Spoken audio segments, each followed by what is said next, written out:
I wish I knew why this computer just did that sometimes. Like, just drops and then back up randomly.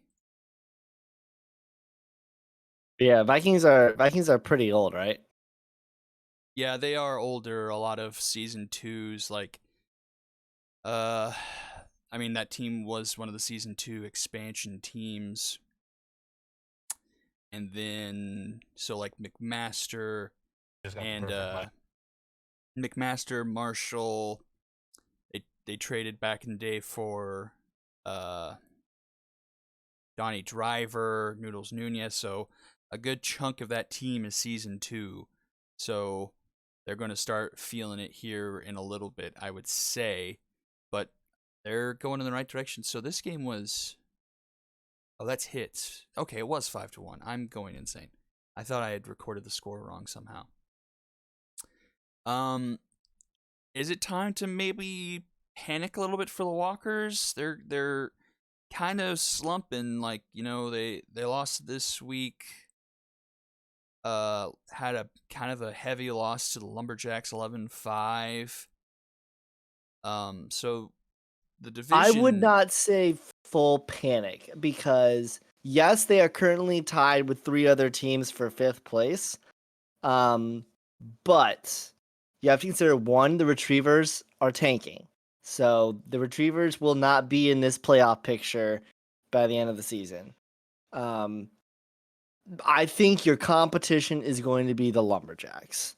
And if you look at the remaining season for both of these sides, the Lumberjacks have Vikings and then Retrievers. So if you assume like 1-1, then that means that the Walkers need to finish the season at least 2-2 to force a Playing. play-in. They play Retrievers, Gauchos, Dragons, Knights. They could easily go 2-2 there. It's definitely not where they would want to be. I think the only reason is you consider like the Walkers and Lumberjacks are very similar in that this might be their last season to do something decent. What's scary is the fact that they don't necessarily have a plan B besides win the Super Series this year. So that's their biggest issue is that they are not as dominant in a postseason spot as they should be. Yeah, I mean when all their eggs are in the one basket, you kind of feel like they need to be on some sturdier ground, and right now it's not the firmest foundation in the world. But Joy Holiday with a great game in this one. Almost a complete game, goes 8 2/3, only gives up one earned run, has 7 strikeouts to one walk, 7 hits. Joe Butts gets the last out. Um, I, I feel like I don't know exactly who else would be in this running, but like you have most improved player. Uh, what would be the opposite of that? Most regressed player. Fail Tamayo has been absolutely atrocious for the Walkers. I mean, How granted, much of it was just how good he was last season compared to like where his stat lines? Like, is he regressing to the mean? maybe a little bit. I'd have to look at last season and compare it to what everything is, but like, not that this game was awful. I mean, 2 earned over 2 innings. That's not great, but I mean, just consistently has been bad for them and has led to problems. And granted, I mean, Walker's only put up 1 run this game, so his 2 really didn't make the difference because Sasso also gave up 2. But Tamayo has definitely been a problem for them all season. Then we go into day number 3, and we have the Serpents blowing the lead in the 9th inning, but ended up walking it off from an absolute monster shot from Pete Zaw that I think hit like the top of the. Did you see that by I any don't know chance? if I watched that first game. Like, Pete Zaw hit one into left that just kept carrying, but like you couldn't. I think you literally couldn't see the ball, and then you see the home run, and you see it kind of like the camera kind of jerk to left. I think it literally hit like the top, like the tippy top of the foul pole. Let me see if I can pull it up and I can watch it. Someone might have clipped it. I could be wrong though. Week 9, day 3. I need to rename some of these inside of here because they're not named correctly. But it was absolutely ridiculous. But what was also so it went into extras. Yeah, it went into extras. And what was also ridiculous was the number of double plays the Skulls hit into. Like, it was at least 4 or 5. And, like, the Skulls had so many opportunities in this game. They had bases loaded and, like, 1 out or fewer, like, multiple times in this game and didn't convert. Like, I think Brock Yellow had a chance with bases loaded, grounded into a double play. I think Alicia Kim also had that opportunity and didn't do anything with it. Damn. That was... Well, it was only 374 feet. But yeah, that was huge. Barely in homer. And like, I mean, just another one of these bizarre games where like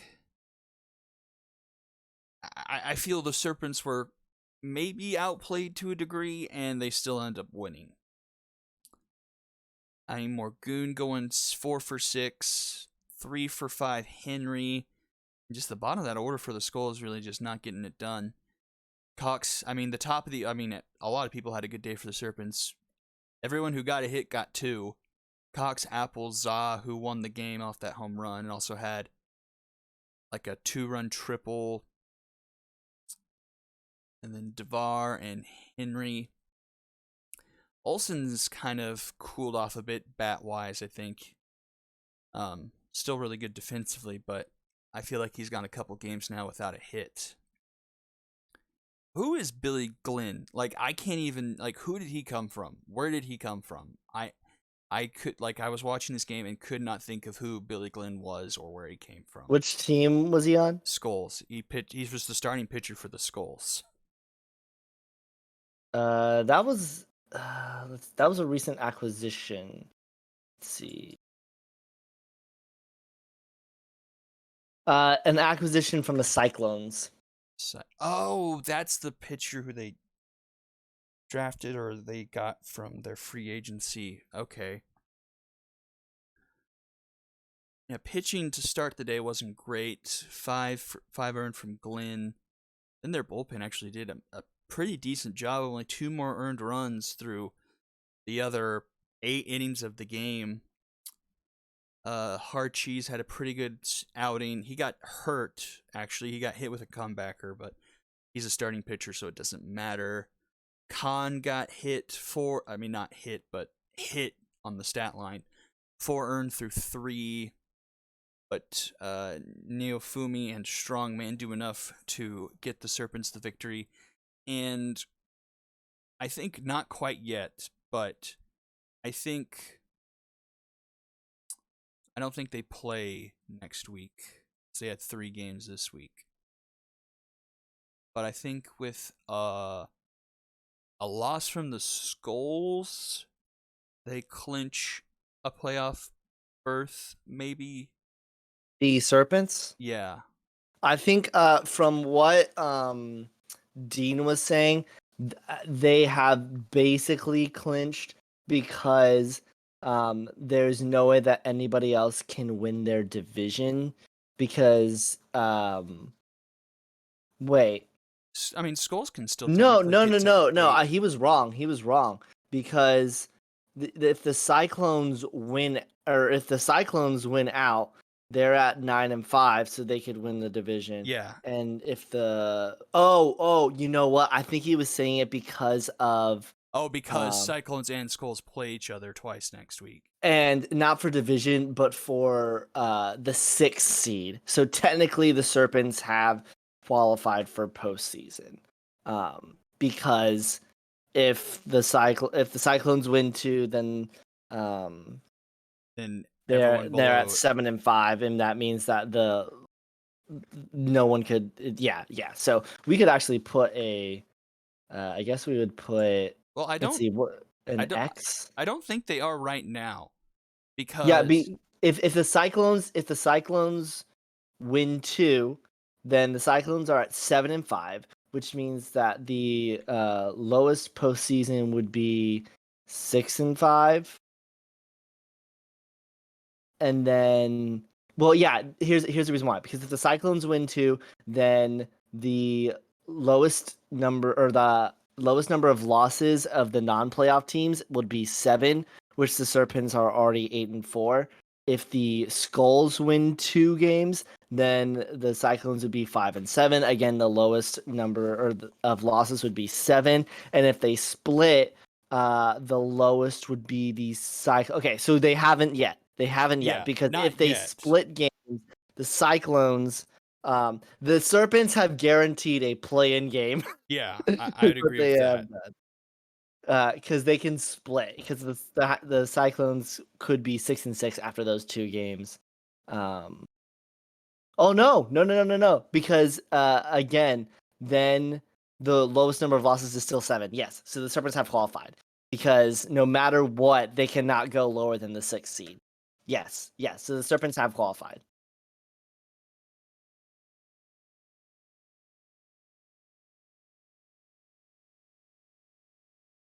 Okay. So Uh, congratulations, Serpents, for playing in the easiest division in the SSBL. No, they're not. They're a good team. They're still a good team, but playing for the hardest and the easiest division in the SSBL. game 2, the Retrievers come out of come out of nowhere. I don't know. I mean, I was definitely surprised, with how offensively lackluster they were against the Knights and put up 8 on the overdrafts here. That's definitely a hard pill to swallow for the overdrafts in their playoff hunt, the division hunt. I mean, with what the Retrievers want to do this season, I mean, they want to lose and uh, did not do that here. I mean, it's a big offensive day for them. No home runs were hit though. Claudette Levi has 3 RBIs on the day. A lot of other people have single RBI days. Hewitt goes 3 for 4. I guess it's just a really bad day for overdraft pitching. Margie Rex, 5 earned through 4 2/3. Mango and I another 3 for 3. Hickman gets a really excellent day. 3 earned runs through 7 1/3. And then Neto Bracketeer, of all people, doesn't save the game, but finishes it off through 1 2/3, only giving up 1 base runner. And, that game puts this division in a bit of a logjam. And with the way it's looking, potentially the only team that's going to come out of this division is the team that wins the division. I mean, I would be hesitant to say that because there are still games interdivisionally, intradivisionally rather, for the heroic legends. So specifically, the Walkers still play the Walkers still they play the Romvers and the Gauchos, but they also play the Dragons and the Knights. mm-hmm. The Lumberjacks play Vikings and Retrievers, so it's split there.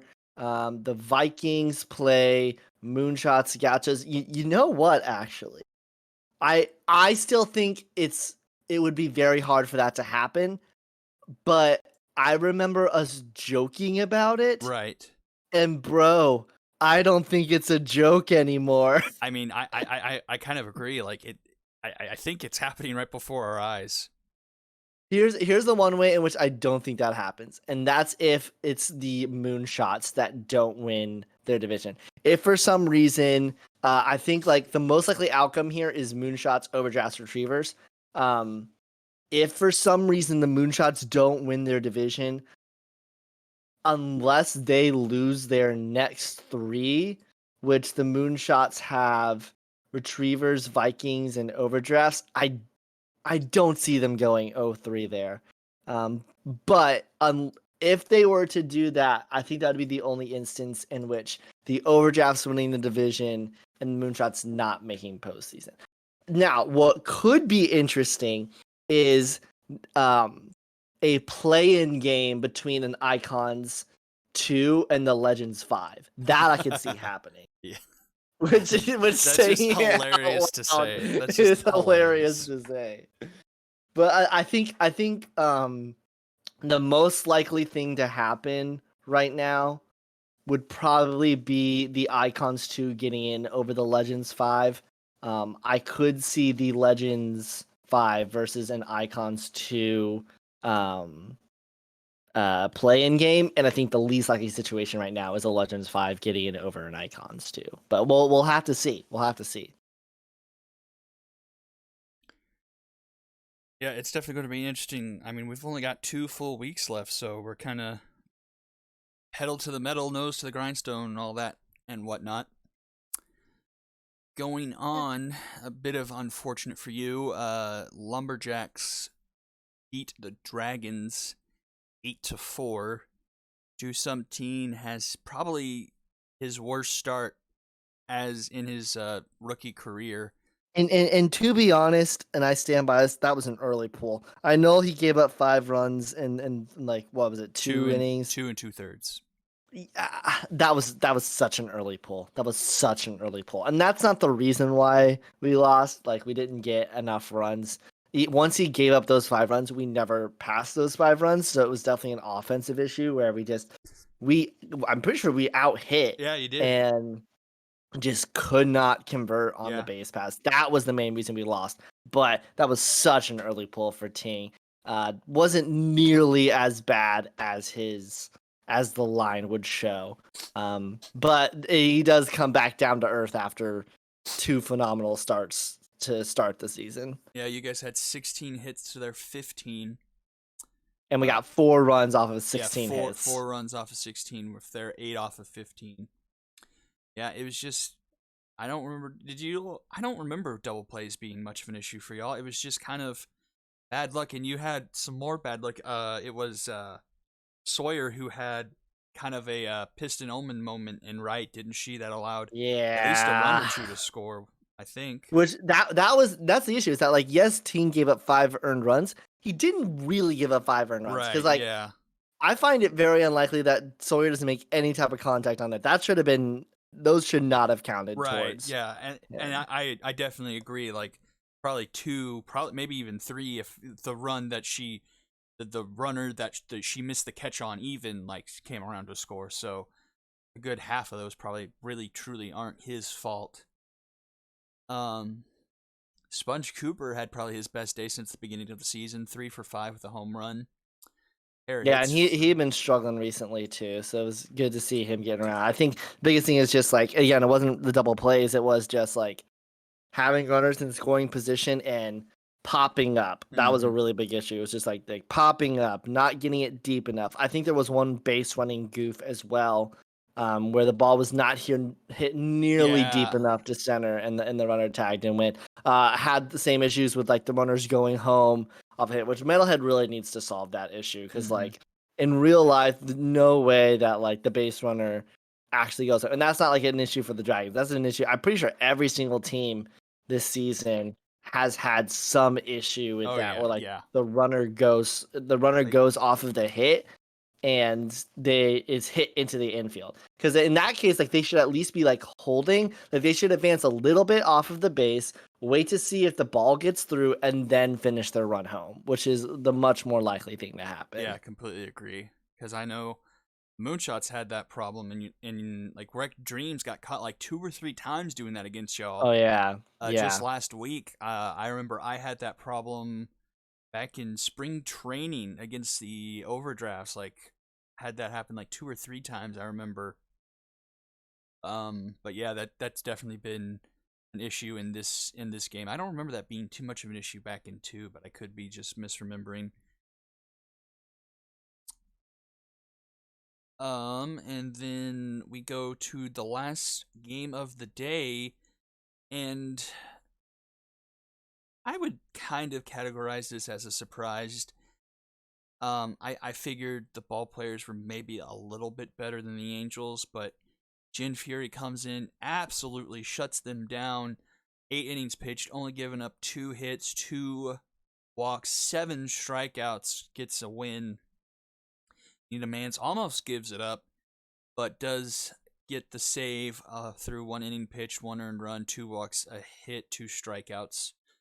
Javier gets a loss through 4 innings pitched, 1 earned. Another outing for Walker this week.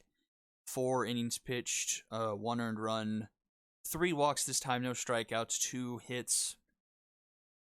But that ball player's offense just was put to sleep. Only 3 hits in this game. Black, Barker, and Curly Shipwright. Yeah, and it's just what poor, honestly, poor ball players, because like they came into this week 5-5. They've got a game against. To be frank, it was their number 3 and number 4 starters. So like you got to keep that in mind. But losing that game to the Angels and losing that game to Skulls Rocks, you have to think like they expected this week to, at the end of this week, to be 6-6, and now they're 5-7, which has them on the outside looking in. And it's also like them at 5-7. It's even tougher for them to get in, because like the other teams still have more games to play. Like Cyclones still have 4 more games, so like they could feasibly be like 7-5. Like what happens if they're a game back, right? And the only games that they have left are against the Stingers and Serpents. So they are not playing against Epic Phenoms teams, which is the way that they would get in, is by playing those Epic Phenoms teams and beating them to guarantee a loss. Mm-hmm. But you're not getting the poor ball players from me.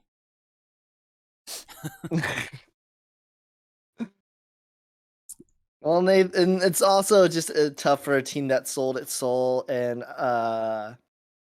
they're still seeing they're having a Texans like existence right now, because this next draft they have.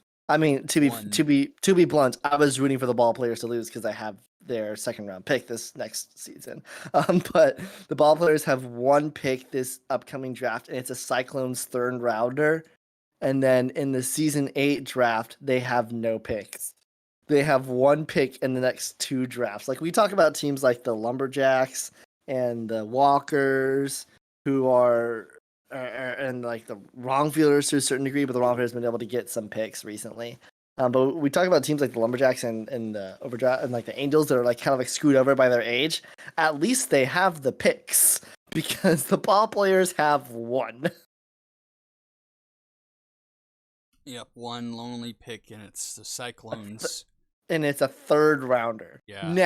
Now we have to remember that we have the compensation rounds. True. So, but you're not going to be getting really good talent from that. Like the point of the compensation rounds is really just to get like bench players, or basically players to fill your minors, to be honest.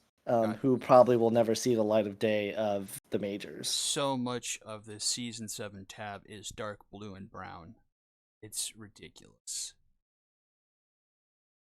Yeah, Gaucho's got 8 picks. Retrievers have 9. By the way, both the division and the conference standings are updated. If we wanted to take a look at that. Yeah, let us talk about that, because coming like before we just had that talk and realized the Serpents have clinched in some way or form.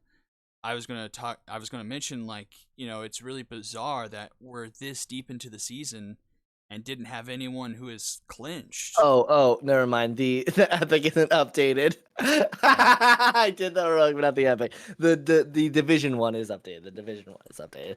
Let me let me do the standing. But it's just it's been a really bizarre year looking at it, like where we only have 2 full weeks left, and still like a lot is up in the air. Like there's no clear-cut division winner. I mean, I guess the clearest cut division winner is the Serpents, but like, yeah, it's only a game and a half though. I mean, the Cyclones, if they go 2-0, they're at least in that race, and and at least have a split against the Serpents. They don't play them again, but like, I mean, the Cyclones, I mean, granted, are going 3-4 against the Skulls, but then we'll have Kyle Edwards going against the Wildcats, and then they're number 2 against the Unicorns. I mean, the Cyclones have a chance to make a run. Granted, they need another Serpents loss along the way to at least tie that division, and the Serpents have the Skulls of Rock and ball players, so that may not happen, but I mean, they could at least make it interesting. Yeah, But every other division is still up in the air. I mean, the I'd say Heroic Legends. It is a game. It's only a game between the Knights and the Vikings. I don't think it's out of turn to say that the Knights are quite clearly the best team in the Heroic Conference, and honestly, quite possibly in the entire league.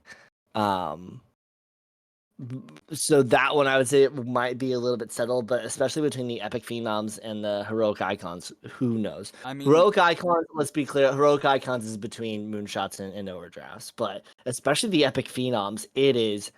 I mean, the Angels are a half game out of the Epic Phenoms race, and they're the 4th team, the only team that can't win the Epic Phenoms, and mathematically they still could, is the Unicorns.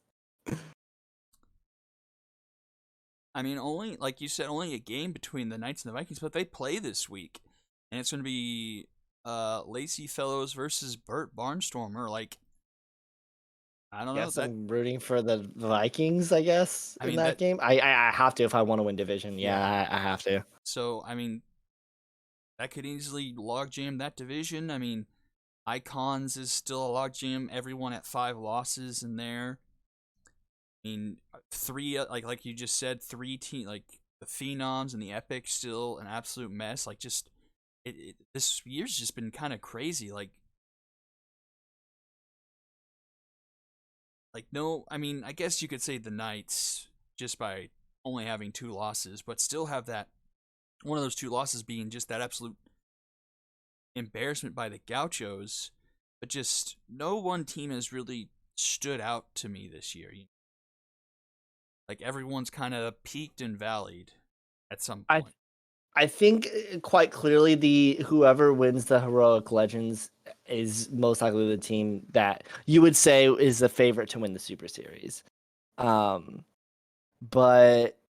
it could come from anywhere. I think the Cyclones are a little bit of a dark horse, because I do think that like they just have had a bad luck of things. And I think you can see that they're kind of putting it together right now. Who would you say, sort of like who would you say is the most underhyped team entering these last 3 weeks, and who would you say is the most overhyped team for each division? Overhyped team, honestly, I'm not 100% sold on the Knights. Like, I mean, yeah, they're 8-2. Like, you know, one loss was a fluke to the Gauchos, and then their other loss was to you, wasn't it? Yeah, it was Hannah Bradley, I think, pitched that game. And like, I don't know. Like, the Knights have gotten away with a few things. I feel like honestly, probably should have lost to the Retrievers, but pulled that one out of their butt. Had that close game against the wrong fielders. Honestly, should have lost to the ball players if Homer Runs doesn't make that error. Like the Knights have kind of skated by, like, and I just don't feel like, you know, a lot of attention has been brought to that. Like they do have some good wins, like 7-1 against the Lumberjacks, and like, you know, 14-6 over the Walkers, but like, I think they've gotten lucky, and that luck could easily fall the other direction. By the way, conference standings are now fully updated. If we wanted to really look at like the playoff picture aside from the divisions, I remember to do the Epic this time. Yeah, that looks much better. That looks much more like what's in line. Yeah, it's really, I think, let's see, for me, I think most overhyped in the Heroic. I mean, I might say Dragons, honestly, compared to what their stats say. Um, they've got a tough stretch to end the season. The most underhyped team in the heroic. I'm gonna go with the Overdrafts actually. Um, actually, you know what? I'm gonna go Moonshots. They're leading their division, but they are not nearly as bad as that record shows. And I'm also just yes, we have like stats regression, but it's reduced, and it's a good thing because if it was actually morale, then I would not say that. But on paper, the Moonshots are not a bad team. Oh yeah. So I would say they're undrafted. For the Epic, I would actually say that um, the Serpents could be seen as overhyped given their division. I still think that they're a pretty good team. I'm honestly go with the Angels. I think the Angels are overhyped. Um, I think those are both acceptable answers. Like, just the Serpents are doing what the Serpents have done their entire existence. Like, I can think of at least 2 or 3 games where they honestly have been outperformed and they win. Like that Skulls of Rock game this week. Like honestly, like Skulls should have won that game, but grounded into like a million double plays. Like got out hit by the Stingers in that first game. Like Robin Ryan throws 9 innings, gives up just it happens to be like one of the 3 hits he gives up in the game. Yeti Olsen manages to crank over the wall. And once again, like I think in that game, Stingers grounded into like a bunch of double plays, like had like 3 or 4 innings because I think I cast that game that had runners in scoring position and like 1 out or fewer and just couldn't convert. And just like the Serpents are getting so lucky on some of these sometimes, and like we kind of saw it fall apart, in that Cyclones game. They blew that one, and like you know they've had a couple of these instances where they blow leads late in the game. It cost them in that first game of the season against the Angels, cost them that Cyclones game, almost cost them that Skulls game. They were able to battle back and win that one, but just like, you know, I think an important stat to think about. Oh, Squared. Do we want yeah, to? sure. Is there any way to add him where we are now, or Just end our call. And okay?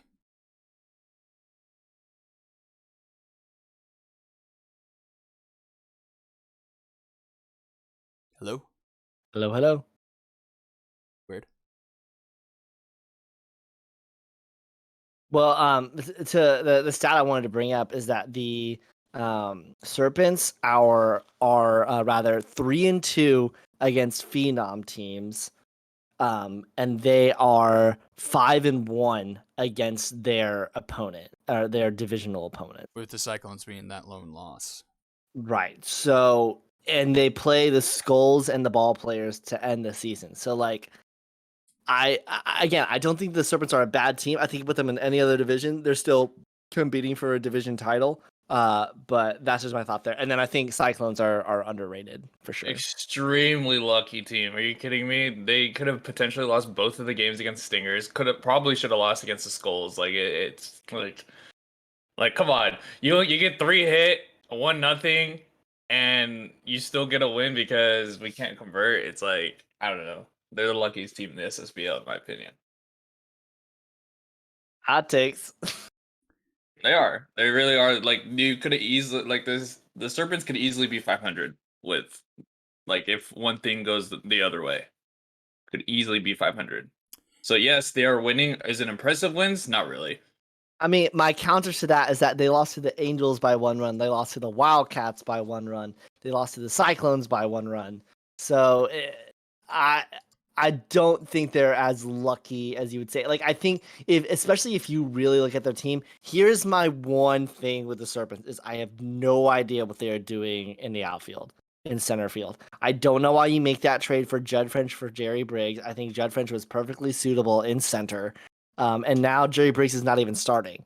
You have Shalon DeVar back out there, which like the whole point in bringing in a Judd French was to fill in that hole in center because of DeVar's kind of shakiness.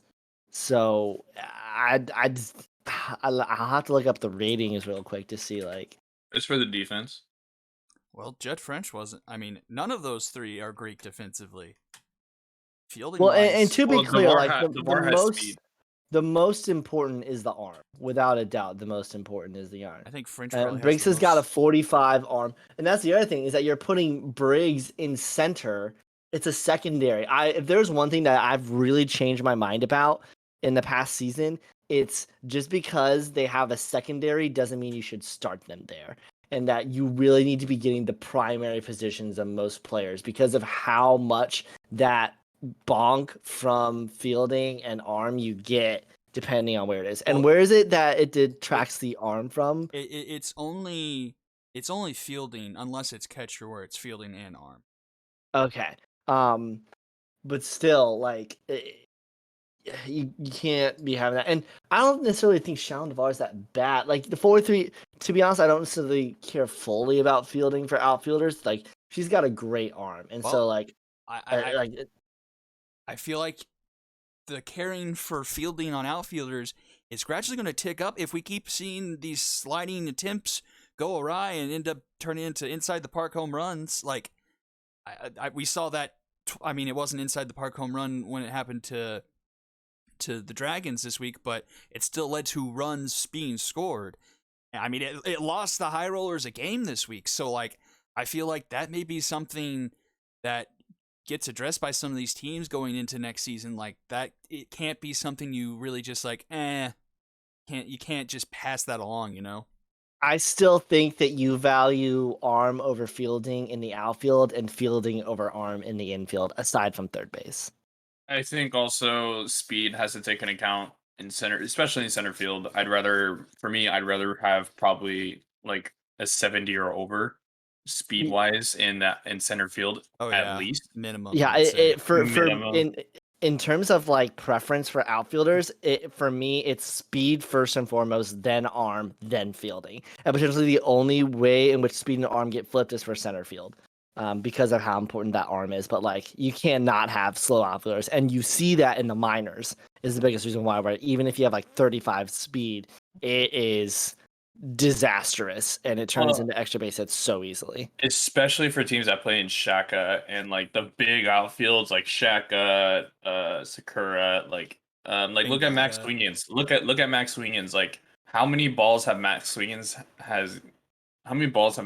got where other outfielders probably miss it or just goes over their glove? Like Swingins is probably defensively the best center fielder in the game.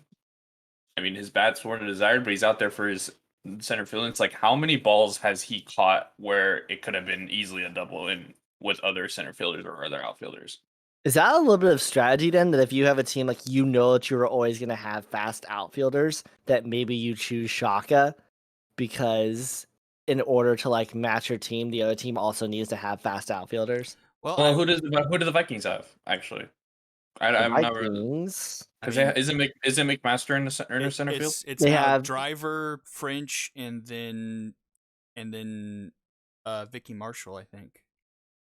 Oh yeah, right, Marshall. Right. Yeah, because McMaster has only 29 arm, and I think she's at first. Mm-hmm. Yeah, so they're all pretty decently fast. I think Driver's pretty fast. Marshall has decent speed, and then French is pretty fast too. So that's fine. Like, yeah, it's just like for stuff like that, especially Shaka. I think Shaka is the most important. Where you got to have fast outfielders like Condra Covey. She's pretty damn fast. So, you know what? I know that we've been memeing on that whole Judd French, Jerry Briggs trade. I'm not sure that the Serpents won that trade. Oh no, it depends how Jerry Briggs is at S6, so it depends how he develops. Wait, Jerry Briggs is a season 6? Oh, that's why we were memeing on it. Yeah. That's why we were memeing on it. Gotcha. I did not realize Jerry Briggs was a season 6. Wait, Jerry Briggs was drafted this? No, we just had this. Yeah. Jerry Briggs was just drafted. Jerry Briggs was like a first or second round pick, I'm pretty sure. I think he was a first round pick. Yeah, he was a number 14 pick. Yep. Yeah. Oh, and Pandora to that point.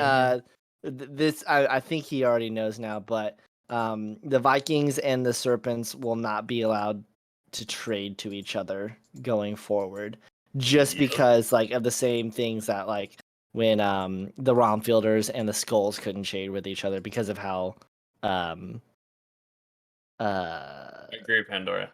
Josh was doing it.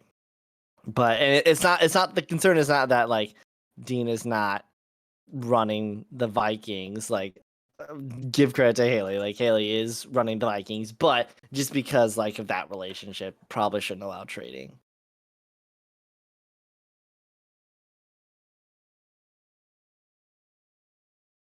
But looking into next week, let's see, what do we have? Stingers ball players, Moonshots retrievers. Moonshots could take I mean, I guess you could call it a sizable lead for how late it is in the season. Then we have the Cyclones Skulls game. Angels High Rollers. I mean, a big game for both teams. I mean, High Rollers coming off the upset from the Unicorns, trying to get back, stay in the I mean, both teams are trying to stay in the division race, and I think the loser of this game is probably out. So this is kind of a first round bye elimination game de facto. Would you agree? Or Angels High Rollers? Yeah. I think Angels lose. They're in a huge hole. Huge hole. So both teams are 6-5. So both teams will be starting their 4s. So I am more confident if So here's my thinking. I am more confident if the High Rollers lose that they'll still make the playoffs. I am less confident that I'm less confident that the Angels lose that they'll make the playoffs. So Angels finish off the High Rollers, then against me in week 11, and then are the penultimate game of the regular season against the Unicorns. Well, no, the Angels have Bombers and Unicorns, and the High Rollers have Wildcats and Unicorns. What did I say? Did I say that You backwards? said that they played the Wildcats. Oh, oops. Yeah, so basically for both of those games, for both of those teams, they face the Unicorns, and then one of them faces the Wildcats, one of them faces the Bombers, which is like pick your poison. So like I agree, it's very much like not only is it a first round bye game, but all of a sudden if you're at 6-6, look at the Cyclones and potentially like if the ball players can win out against the Stingers and Serpents, which stranger things have happened, all of a sudden it's a little bit shaky sitting at 4-5 right now. Yeah, and honestly, you want a hot take? I'm going to say Cyclones finish out the season 4-0. Like, let me explain. They have, I think they sweep the Skulls pretty easily this week. I don't know who their 3 is. Oh, their 3 is the pitcher I really liked from Grin Morello. So I don't know about her against the Skulls, but I think that's winnable. They don't have Jet, so that may be a hard game. That's probably they get Jet back for Tuesday. They get Jet back for Tuesday, where they get their number 4 starter, and their number 4 starter is like anyone else's number 1. I forget his name. Freaking, what is his name? If you look at Alfonso Sims. Alfonso Sims. So Alfonso Sims is their 4. I think he should be able to shut the Skulls down. And then they get Kyle Edwards against the Wildcats, and I think that's the Wildcats like 3, if I'm not mistaken. That's the Wildcats 4. So I think the pitching matchups are in their favor. I don't think it's outlandish to say that they could finish off the season 4-0 and like make a play at the division potentially. I'd say 3-1. I mean, yeah, 3-1 potentially, like that Skulls game. Or the Wildcats game, depending on how that plays out. I find it hard to believe that they'll beat the Skulls twice. I mean, what's the pitching matchups for the Skulls? Is it they're 3-4? Skulls will have. Yes, it's they're 3-4. They're 3-4 as well. Yes. So for the Skulls, what do they need to do these last 4 games to make the playoffs? Is they want to make the playoffs? Like, I mean, that's the goal, isn't it? Well, I mean, is that their goal? Like, I really don't know what they're trying to do this season. I mean, I guess they might try to, but like, I they would don't kill to have make the playoffs every season. I don't know if it like really matters trying to get like the top picks, because if you look, because I the mean, other they thing you don't have to even think have of is any like, of their own what is the picks. purpose of tanking in terms of picks? They do not have a first round pick. Guarantee, yeah. Well, they don't even have any of the picks. They don't even have Yeah. any of their own picks. So I guess it really doesn't matter. They have yeah, that's true. So literally, what they do has no effect on where they will pick. So wouldn't you want to try and get in? Yeah, I guess so. Here's my thing. I think you at least needed to go 3-1 these last 4 games to make the playoffs for the Skulls. If like 2-2, probably not, because I think what are they at right now? I think they're at 4-6. Yeah. 2-2 probably won't get you in unless the ball players absolutely like collapse the last 2 games. So I think 3-1, you have to 4-0. It gives you a way better chance, especially if you go 4-0. You beat the Cyclones twice. I mean, if you beat the Cyclones twice, that actually might be okay, because it knocks the Cyclones down a couple pegs.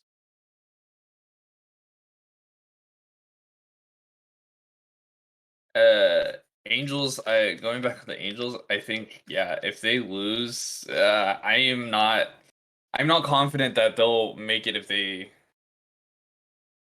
they lose to the High Rollers, because that's such a huge game for both teams. Well, and that here's the thing for the Angels. If they lose that game, I don't know necessarily if they're out of postseason, because in order for them to miss postseason, at that point the ball players would have to win out in order to like really contend for that like postseason spot, or like the Skulls would have to go 3-1 really in order to do that. Something to mention for the Skulls: their last game is against the Stingers, but unfortunately for them, it's against Robin Ryan. So that's something to watch. Yes, their last game is against Robin Ryan.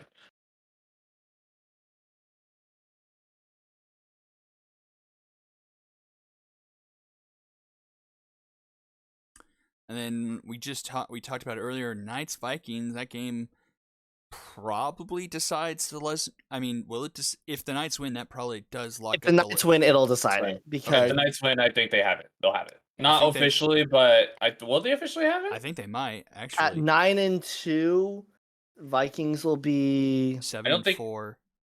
They'll be 7-4, just So like you. everyone would be 2 back, and they would only have. They'll So have 3 it games. would Still have not- 3 to play. it They would still have not. 3 to Basically play. would. So it's I think- mathematically it wouldn't, but it basically would. I think if they win, another win will 2 wins basically, and they get the division. On the other hand, if the Vikings are able to win that, all of a sudden both the Knights and Vikings are at 8-3, and the Dragons are 1 game back at 7-4, and the Dragons play 3 games in week 11. I was going to say the Dragons play 3 games in week 11. Both of you guys have days off or week off. I had a week Well, and off then last week. I'm not gonna be able to cast that week at all because I'll be in Florida. So Convenient. Just kidding. but I mean, We I already face the know. Walkers number 1 with my number 4. Face the Knights. I'm pretty sure it's 1 versus 1 in that matchup. Huge. And then Overdrafts to finish out the close season. season with the Overdrafts. Who that will be their number 1 versus my number 2, which I mean it's Hannah Bradley. Yeah. So Well, I mean, day 3 also, like, I'm looking at it. Vikings, Moonshots, High Rollers, Wildcats. I mean, My yeah, God, so much significance. Like, no rest for the weary. Right after we play the Knights, you get the Moonshots. I mean, yeah. and then that High Rollers Wildcats. I mean, 2 games for the High Rollers this week. You know, they had 2 games in week 8 and looked really good, and then fall on their face against the Unicorns, and then right back with 2 more games. Like, kind of do or die for them. Like, if they want to win this division, they probably have to win both. I mean, especially with one of them being against the Wildcats. by the way, I went in and I organized these games as of Tuesday. I ordered them based off of the intensity, but I might have to go back here just to like confirm because some games obviously went some ways. But I'm pretty sure I kinda like ordered it. Yeah, I think these. I kind of like it. Yeah, I think they're good. So high lowers Rollers, get two Angels. games of the night. I'd That say was- the game of the week has got to be Knights Vikings without a doubt. Yeah. Yes, but I think there's an argument could be made for the High Rollers Wildcats. I mean, yeah. I mean, these are both games that. I mean, this one, the Knights Vikings, like, I think the could Knights Vikings pretty much lock up a division. High Rollers Wildcats tells a tale of the division, but doesn't quite decide it as much as Knights Vikings could. Are we all gonna be fighting over Tuesday and Wednesday? I can't do Monday. Monday is tax day, and so I'm just anticipating that day being hell for me. So like I Will, are you doing Alright. Monday? Yeah, I guess I'm doing Monday. So I'm doing Monday, and then Wait, I'll let you pick between Tuesday and Wednesday. let me do Wednesday, so I'm just as far removed as the deadline as possible. all right. So Wit on Wednesday, Squared on Tuesday, and me on Monday. For next Like realistically, there's no, and I don't want to be no disrespect to any of these teams. There's not really any duds this week. Like the only dud I see is Gauchos Wrongfielders, which has like, and when I say dud, it's just like no significance Yeah, whatsoever. there's no like playoff significance. Like it's Yeah. literally like just like is that It's the the Wrongfielders palate last cleanser for what will be an intense day because you've got the second day of lost, right? Cyclone Skulls, which that game looks a lot different if the Skulls win that Mhm. first game, and now you have Jet County returning for that. You've got Retrievers Walkers who are battling who are two of four teams who are battling for 2 playoff spots right now, and are a game out from the Dragons in fourth. And then of course Knights Vikings. So like, whew. Well, here's the thing too with the Skulls. I know these games are all must win, but man, if you lose that first game with no Jet County, oh my goodness! And then he comes back for game 2. That's just, oh man. By the way, I'm switching Dragons Walkers and Moonshots overdrafts for week 11. I think that makes more sense. I think Dragons Knights is fine too, and then Wildcats Bombers. Yeah, that's fine. Yeah, that looks good. Just so Will doesn't get two primetime games. Yeah, that's my concern because I want more people to watch my team. Well, come on, by that. Well, I mean, with the last games, I mean, if I'm streaming, most of the East Coast people are already asleep because those games are usually at like 7:30 my time and like 10:30 their time. Whitney, it's probably like an hour earlier, and then people then watch yours because you start at like 4. Yeah, I've been trying to start at like 5 p.m. Central. Mm-hmm.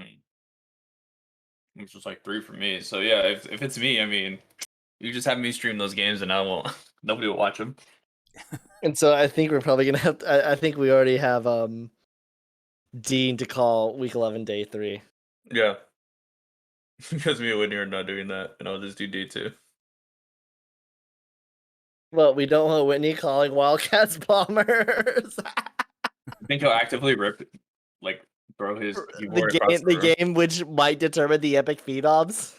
The game that might determine the epic phenoms and possibly his playoff chances. Probably wise. Might smash his head through a wall. All right, guys, I'm back. I just smashed my head through a You wall. just hear glass breaking. Whitney breaks down mid game. Yeah, that's the sound of my division hopes. Actually, quick thing about the moonshots. Kind of, if they win, let's see, how many games do they have this week? 2. They have 2. I mean, win both. Division's pretty much yours, yeah. Yeah, here's what I'll say: if the Moonshots win both of their games, and the overdrafts lose against the Wrongfielders, I'm switching that Moonshots overdrafts and Dragons Walkers game because that Dragons Walkers game will mean more then. Because at that point, the Moonshots are 8-5, and the overdrafts are 5-6.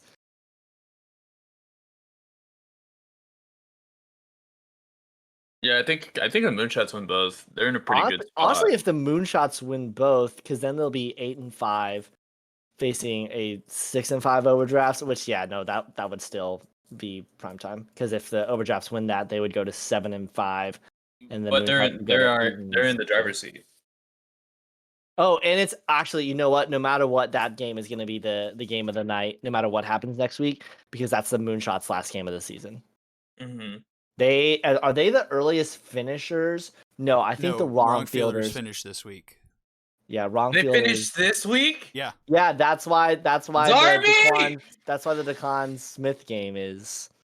They finished. Thursday. So you're telling me? Oh man, Laser's gonna be sitting here for like 2 weeks. Just be like, all right, I'm done. Oh, I haven't had a game. Well, it's I don't not have a like game he's 2 weeks. anticipating getting into postseason. Yeah, Whitney, because you played more than half of your games by week 7. You act as like I wanted that. No, but Yeah, actually, that's one thing that we can look at is who can clinch this week. So let me open I up don't think it's a lot of 2 tabs. people. Like I don't think it's a lot of clinching this week. Like playoff spot wise, I don't think because Knights things are so officially. close. Like I just don't think there's a lot of like There clinching actually opportunities. is some scenarios. So let's see. Like- So if we look here, The Knight- Moonshot's win too, and a lot the of wrong fielders are eliminated with a loss on Tuesday or Wednesday. The Gauchos are eliminated with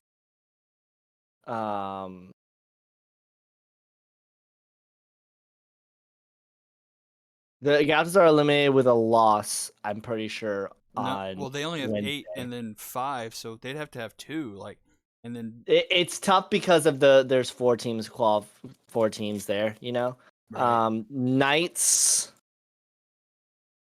a win and an overdraft loss. yeah, they'll clinch. a And playoff spot. that's pretty much it for Yeah, the playoff heroic. spot. And then for the epic, if the Epic's such a mess. Yeah, like I don't think there's if the Dude, Cyclones lose both of their games, then the Serpents clinch the division. Okay. If the Skulls lose 1, I get at least a play-in game. But I think that's like it, really. I think that is it. Like it's just a mess. Like it's just a lot of entanglement this season. They're such a mess. Like it's such a mess that like, yeah, we're probably not, but the Stingers still have a shot to make the playoffs if we freaking win out. And the ball players like, if the Cyclones win both of their games, or if the Cyclones win a game and the Stingers lose their game, and the Stingers are eliminated. Which again, like some of these are like more formalities than anything else. How do 7 teams in the Epic Conference have a negative run differential? That's just ridiculous. Oh damn, yeah, it couldn't be me. Sorry. The worst team in the conference has a positive run differential. That's how unlucky you are, Whitney. Oh my gosh, guys! You know what would be the spiciest thing ever is if all 5 of the Heroic Legends teams make it in, and there is a 1-game play-in game between the Moonshots and the Overdrafts. Whoever wins the division and gets the only playoff spot, and it's a number 2 seed. Wow. So, It's a first round bye. And it's a first round bye. You You know- either win and get a first round bye, or your season is over. you know, we can easily see whatchamacallit, an epic chaos again, like season 4. Well, you were around for that, right? The chaos in season 4. Yeah, that was the Yeah. first time that my team choked at the end of the season. Yeah, we could easily see another epic chaos. Except this time it's in the Phenoms instead of the Novas. Yeah. I mean, Epic still has. Yeah. The Novas was such a mess. The Phenoms is a mess this year because the Unicorns still have a shot if they win out. Yeah.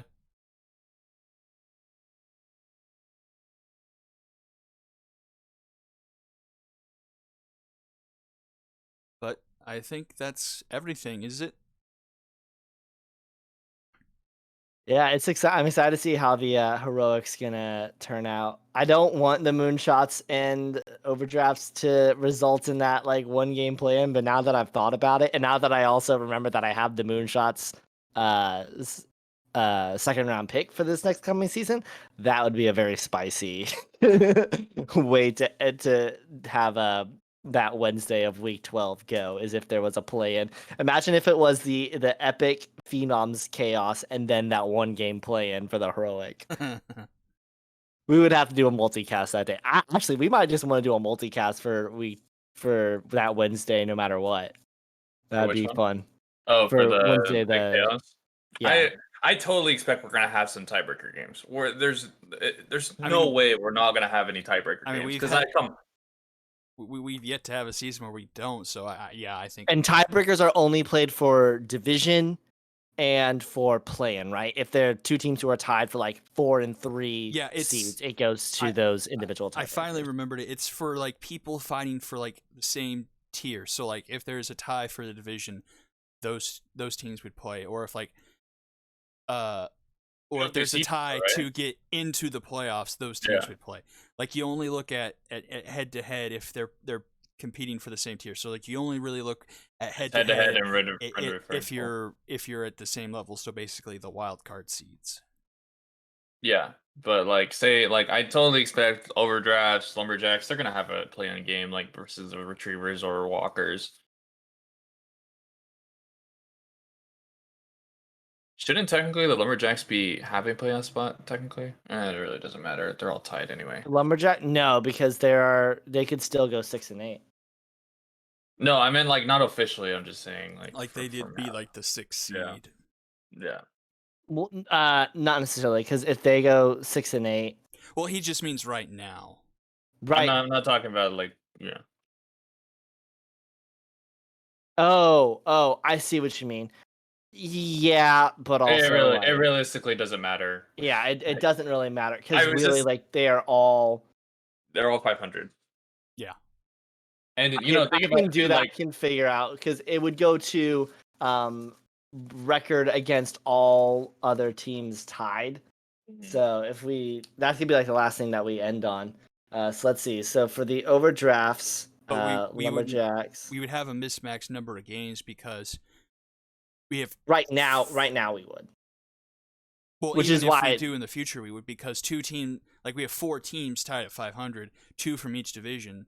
So like you play the two teams within their separate divisions play each other twice, but then across only once. So that you wouldn't have. Well, I guess you would technically have. But you still do it the matching that way. You still do it that way. And I'm gonna bring it back to like I'm just gonna talk about the lumberjacks. This is not slander. I'm just saying. I feel like every season the lumberjacks have they have like it's nothing easy for them. They just keep grinding. Like it's like they're 6 and 6 right now, and they're like grinding for a playoff spot, and they're like inconsistent. I think they're a lot better now as before earlier in the season. I think they're actually playing a lot better now. But God, it's just like nothing's easy for them. It's just all grinding. Like they're always. I feel like in the seasons they've been in, they've always been fighting for like. Because I think in the first season they were like, it went down to the wire for the first round bye, and then last season they got in on the playing game, and then this season their trajectory is heading for another playing game. So right now, the retrievers and walkers still have to play, and the lumberjacks and retrievers still have to play. If the season were to end right now, the retrievers would face the overdrafts, and then the lumberjacks would face the walkers. Because the retrievers are 2-0 against the overdrafts, have yet to play the lumberjacks or walkers. Lumberjacks and walkers are both 2-1, and the overdrafts are 1-3.